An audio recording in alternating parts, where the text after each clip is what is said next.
Thank you, and thank you, Bertrand, for reminding a British journalist how bad things have been for us since 2016 back in the UK. My goodness, we could do with a dose of Churchill now, couldn't we? It's always great to address a private equity room. You never see so many dark blue suits under one roof as you do. I always wonder what the collective noun should be, maybe a carry of private equity people. But it's also good to see a good proportion of women here in the audience as well. And we want to get that proportion to 50-50, don't we, Dominique, before all that long? Yes. So it's wonderful to be here in Paris with you. We last met at your conference in Vienna in June. So we're refreshed, we're recharged after the summer. We're in Paris, which in the late summer is almost as delightful as it is in the spring. But the important thing for you this month is a milestone. It's 10 years now since Ardian became an independent company as a leading investment house. And I wondered, looking back over those 10 years, if it's developed in the way you expected it to, how much of it was sort of pre-planned, strategic, but how much was you kind of adapting to what have been quite tumultuous years during the last decade, haven't they? Yes, of course. It was quite an adventure in 2013 when we left the company, but we fully underestimated the strength and potential of Ardian to go through many economic turbulence and up and down. We faced a great financial crisis with, you remember, the crash of the stock market, where the rates were as high as now. We should not forget that. We went through the COVID crisis, and then we are facing inflation, and it's not finished. I think it's just the beginning of inflation. In the meantime, Ardian grew from 36 billion to 156 billion, so which is a big achievement. With a lot of diversification. We engaged in private credit a lot, in infrastructure in US, in secondaries in infrastructure. And this, it's clear that this diversification, which was very large, and we added also something which is, we have been doing a long time, but now it's increasing a lot. It's customized solution, where we take mandates, diversified mandates from clients, and it's a big activity for Ardian. And this diversification gave a lot of strength to Ardian globally. So in fact, the journey was good. Yeah. So you've now got the next 10 years to look forward to, and I know that you think about that a lot, and you have sort of many plans. Tell us what's sort of top of mind for you at the moment for the next decade. I think the challenge is to keep the excellence. We try to be excellent vis-à-vis the LPs, very transparent, to offer the best track record. So the challenge is the bigger you are, the challenge is bigger to keep this excellence over the next, let's say, journey, the next 10 years. Always our mantra is coming, from this paraphrase of Giuseppe Tomasi di Lampedusa in what we call 𝐩𝐫𝐽 in French. Mm-hmm. If we want things to stay as they are, things will have to change. And I think it's exactly that. If we want excellence, we have to change to keep excellence. I think I'd bet on you before the Italian aristocracy, actually. Yeah. That's why we have spent the last year reflecting on how best to arrange the new governance and management to best support the next growth, because we are very ambitious on the next growth. And this is why recently we put this general management in place, where I'm joined by 5 of our most experienced executive and long-serving managers, to give us, even at a much larger scale, I would say, greater focus and ability also to remain agile in this complex environment and innovative. It is a very important milestone, this appointment of a general management for Ardian. And beyond those 5 executives. I want also to thank all the teams. I saw many faces in the room, to thank them for their work, and also to thank all the LPs, because without LPs, we won't be there. So thanks to all of you. How do you feel about all those eyes being on you the whole time? And you know, not so well. Not so good. Things will take their I'm course. quite shy. No, but It's not well known, but... no, I know. But the next decade, David Layton gave a very interesting interview to the FT a couple of days ago, the CEO of Partners Group, where he suggested that 11,000 market participants in private markets could come down to as few as 100 in the coming years. I mean, that's an extraordinary consolidation, a whittling down. Do you agree with his vision there or not? No, I agree with David that there will be consolidation, of course, like in any other kind of industry. Now, I don't see this consolidation going down to this level, maybe 50% less, but also with new startups. We launched this hydrogen fund, and I think many GPs will consider launching thematic funds. So I'm less pessimistic in terms of numbers. There will be consolidation, and it's not bad, but not at this level. Yeah, it does seem pretty radical, down to 100, doesn't it? I'm sure if it did, you'd be up there. Of course. But look, I would have said the economic picture's maybe rosier than it was 6 months ago. I mean, that might be over-optimistic. But there's no doubt that the macroeconomic realities at the moment really are shifting, they're changing.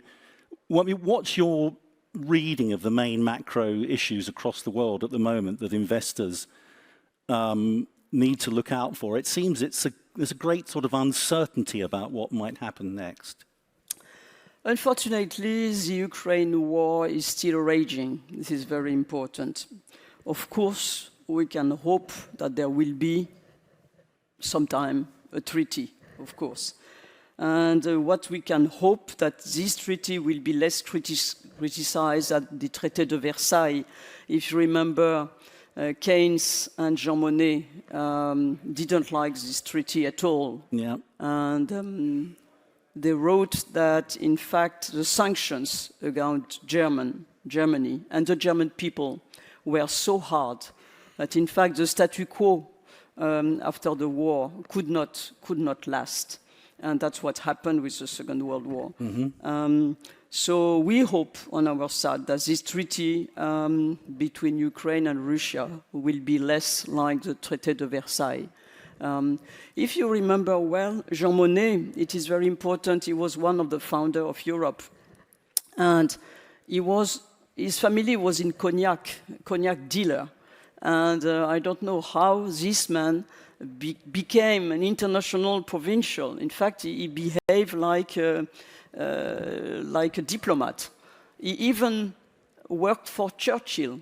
That's very important. When he went to London after the beginning of the Second World War, de Gaulle proposed him to work with him, and he said, no, it will be more efficient to work for Churchill, which for French at that time was quite a statement. Mm. And I think this man was very interesting to build Europe, and he was absolutely against protectionism, and he was in favor of permanent dialogue to establish peace between countries and common ground for cooperation.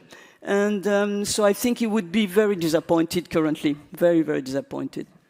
But are you worried about what seems to be the sort of step back from globalization? I mean, clearly one of the big concerns at the moment are issues surrounding China. But it seems to have been a slight improvement during the course of the summer when it comes to relations that people in the West have with China. How are you reading that at the moment? I think I like to go back to the Second World War because it's not so far away. And you can see what people try to achieve. And if I take again this example of Monet was keen to build this community, you remember, Council for Steel and Coal. and he succeeded in a very difficult post-war environment. So that's very important. Tell you that some people can be key in achieving something very important for the future of Europe. What maybe we could say also, and historians say, during the Cold War between Russia and US, they always spoke. Even if it was not the main officials speaking together, the military were speaking together. But what happened recently for the last years, China didn't take any call from US. This is very, very strong positioning of China. And it's until recently, maybe before beginning of this year, that China took the call and that some US officials went to visit China to reopen the dialogue. So, of course, there are official statements which are very negative, like, economic war, technological war. But behind the scene, I think there are a temptation to increase the dialogue. So I am a little more optimistic than maybe 18 months ago. Sure. It's obviously much more difficult for many American manufacturers to withdraw. We've seen the example with Apple, haven't we? Yes. That it sounds sort of something that could happen in practice, in theory, but in practice it's much more difficult. Yeah, even some very important voices like the CEO of Raytheon said exactly, Matthew, what you are saying, that he could not cut completely the supply chain from China. I mean, it's difficult to see many positives coming from the war in Ukraine, but maybe one of them is an emphasis that we need to rely less on oil and gas, and that we need to sort of move forward and think about renewables, nuclear. Look, here in France, extraordinary the way in which you led the world in that. So do you think that movement has been accelerated by what's happened in Ukraine? It's clear that after the beginning of the Ukraine-Russia war and the Russian invasion, everyone was looking for alternative sources of energy. And I must say the Germans were the most impacted because they were benefiting from a cheap Russian gas, which went then to China. So I think it's not only the supply chain of energy, but people began to realize that the supply chain could be in danger in the middle of a geopolitical turmoil. And this price of energy, which went up, helped create more inflation. It was already the beginning at the exit of COVID, but it went up. And last year, you remember this number, which is extraordinary, that the European countries had to give a subvention of 600 billion euros to the population and the industry to keep the price of energy at a certain level. It's sure that they cannot re-up this amount of money every year from now. And so it means that, and you see yesterday there was an announcement that the government is authorizing the French supermarkets to sell fuel at a discount with a loss. So it's very tricky situation. So I think this pressure on inflation will remain, and it will keep, this is to come back to your macro question, it will keep interest rates high for a certain amount of time, of course, and even the long-term interest need to grow, certainly to increase a little. I think it's interesting that you mentioned that governments have become more confident to intervene, haven't they? And that must be a good thing, that business is working with government more. I mean, I think of my own country, where the latest licenses that were offered for offshore wind in the North Sea, there wasn't one taker for them. So somehow they've got to get together, haven't they, and work solutions to these things. I think it's like in everything, it's good when it is not too excessive on one side or the other side. It should be balanced. But how can alternatives weather the storm that we're seeing at a macroeconomic level at the moment? I mean, an investment like house like yours has delivered pretty strong performance in the face of these challenges. But how do you see the kind of need to adapt? It must keep you busy working out the way forward. I think we have always had a very, very long-term view, private equity, and was born in the 70s in US and went through many, many cycles. At that time, The rates were high, there was inflation, then there was depression. So I think what is important is the direction. Also, some asset classes behave better in certain periods. Currently, it's clear infrastructure is good against inflation, but private debt shows in US or in Europe a return of 10, 12%, which is very high compared to 2 years ago. Yep. Okay, so many people are entering, and many LPs are keen to have a big exposure to private debt because also the government bonds are quite volatile, especially in this environment of rates which are going up. And I think also that because it will be a declining valuation environment, then the next vintage of private equity and buyout funds could be very, very good. Third or fourth point, we have very strong entrepreneurs, and especially in France, and they know very well how to go and how to go through difficult environment. Yeah. But that will help also the track record. So I think we will have good years ahead. I'm not at all anxious about the environment. Sure. What's the enduring appeal of private markets in the current environment? I mean, we've seen in London, you know, certainly the public market's looking a bit bleak at the moment. We were very disappointed when Arm went to New York. You know, it was, you know, a fantastic British company. The end of cheap money has happened. But so what does this mean for deals and investment? How best can asset managers like you still reach those target returns, which are, and if you don't, it's tough, isn't it? I think there's been always competition, like it was said previously by Monsieur Rambaud. All markets are competitive. Okay, so one strength of Ardian is to be diversified. So we have always something which is outperforming. I was quoting private credit, but we have also infrastructure in Europe, infrastructure in US. We have secondaries, and it is very important, secondaries, because when people are too much exposed to private equity, then they tend to sell. It's clear that you remember the bankruptcy of Silicon Valley Bank, okay? Your bond portfolio, you can, in terms of accounting, you keep them at cost, okay? But in fact, at fair market values, they have a big unrealized loss. Yep.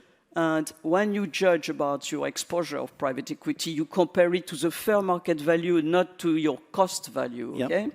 And so all the private equity exposure are too high currently. So we were conservative, but in fact, Ardian was very active on the last 2 years on the secondary market, while our competitors were a little more maybe cautious, afraid of what will happen. And I think so we sized a lot of good transactions with a very good discount, minus 15% with deferred payment. And so I think we did very well. So you need also to jump on opportunities, and in all markets, you have strong opportunities. So yeah, it's interesting, the general media coverage that you see of PE suggests that it's, you know, that it's overheated. I think people like me in the media become skeptical because it is private. You know, it's not as easy to find out what's going on. But do you think there have been examples of people kind of in an overheated market overpaying for things? Currently, no. No? Currently, no. We see more transactions of very high-quality companies, strong growth and high quality. Unfortunately, average or below-average companies tend to not to be sold. Yeah. This is the market.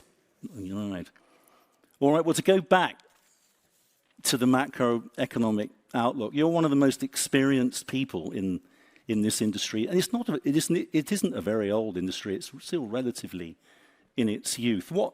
If you were entering it today as a bright young person out of university, what would your advice be to somebody who wants to get involved and drops you a line and asks for a job? I think they can jump into the asset class. I think it is a very interesting asset class. It will remain. Why? Because you face entrepreneurs, you face very sophisticated LPs who ask you the right questions. And so it is lively, interesting intellectually, and also the size of the market is very big. Sure. If you look at capitalization of some of the major PE players, they are as large as the biggest traditional players. Yeah. So it's not, you're not entering an exotic asset class, it's very large. And at Ardian, you know, the culture was always to hire very young people, young women, young men, to train them, and then at around 40 years old or 35, they became managing director. So you have a lot of opportunities, and I think I would encourage them to jump into the private equity industry. And when they catch you in the corridor, you know, for a quiet word, what sort of things do they want to know from you then? What kind of things do they want to glean from your experience? You know, the questions they ask are different today than what they were 25 or 30 years ago. Go on. Okay. Now they want to know what Ardian or what your company will do for the society. Okay? What will be, should I have 1 day or 2 days or 3 days a year to do things for charities? How the company is helping for the energetic energy transition. So all those questions, and 30, 40, I don't say 50 years ago, nobody would ask that. Nobody would ask that. So it's a changing environment. The concerns of young people are not the concern of the last generation. And so you need to engage in let's say, in a plan with your company, which also fits the demand from your young people, because you want to keep them on board for the next 20 years. Sure. So you need, like we said with the 𝐩𝐫𝐻 quotation, we need to adapt in order to remain the same. Yeah. No, it always looks pretty exciting from the outside, I must say. Well, look, good luck for the autumn. Thank you very much. And thank you very much. Thank you to Dominique, everyone.